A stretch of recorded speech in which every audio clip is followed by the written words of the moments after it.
This program is brought to you by PennyMac TPO. Visit tpo.pennymac.com to learn more about becoming a partner and starting your journey to greatness. With the people, products, and technology to take you there, it's why they say at PennyMac, greatness lives here.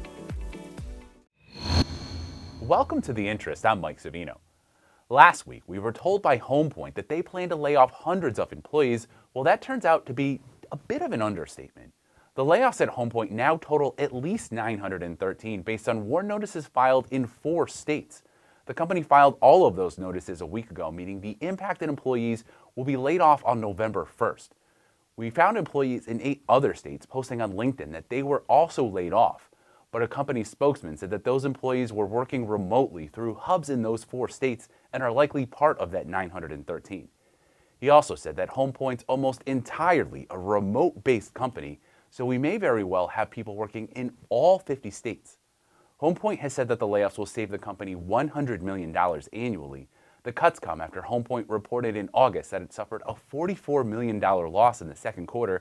That was the second straight quarter that the company had reported a loss. In other news, mortgage rates are up for the 3rd straight week and are now at their highest point this year. The average rate on the 30-year fixed jumped almost a quarter point from last week and is now at 5.89%. That's the highest it's been since November of 2008. The 15-year fixed followed a similar path. The average rate is now just over 5% at 5.16. Just over a year ago, the 30-year fixed was at 3% and the 15-year was at 2.97. We'll be right back with more of today's top news. Don't miss the largest regional mortgage show in the nation. The New England Mortgage Expo returns to Mohegan Sun in Connecticut, January 12th and 13th. See us at www.nemortgageexpo.com. Start your year with the best connections in the industry.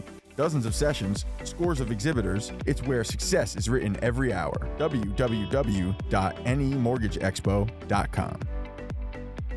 Plenty of experts have stressed the need to stay up with the latest technology as a way to help your business. But how do you find the right products?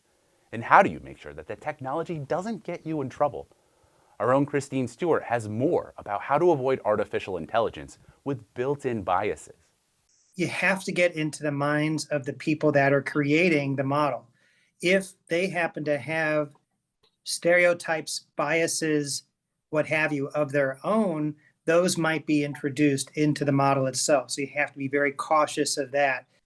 Bias and discrimination in the lending space have been a problem for some time. So some mortgage executives have turned to technology to try to solve the problem. But artificial intelligence can also be biased. So what should lenders look for? A second set of eyes to make sure that any prohibited bases are not considered in the model. Roger Fendelman, Chief Compliance Officer at Roostify, says you also have to be careful about what data you're using. Historically, there have been clear patterns of lending discrimination, and that information could very well cloud the data set that you're using. In the end, you need to be able to defend the technology you've used. Who's ultimately responsible for fair lending considerations, UDAP, which is the unfair, deceptive, or abusive acts or practices, the Fair Credit Reporting Act, all of those things. Who's responsible? It's the lender. Fendelman says bias usually creeps in 3 areas: appraisals, underwriting, and credit scores. He says using a third-party technology and data may be helpful because in the end, you need to be able to defend what you've built. For the Mortgage News Network, I'm Christine Stewart. Thanks, Christine. We'll be right back after this word from our sponsor.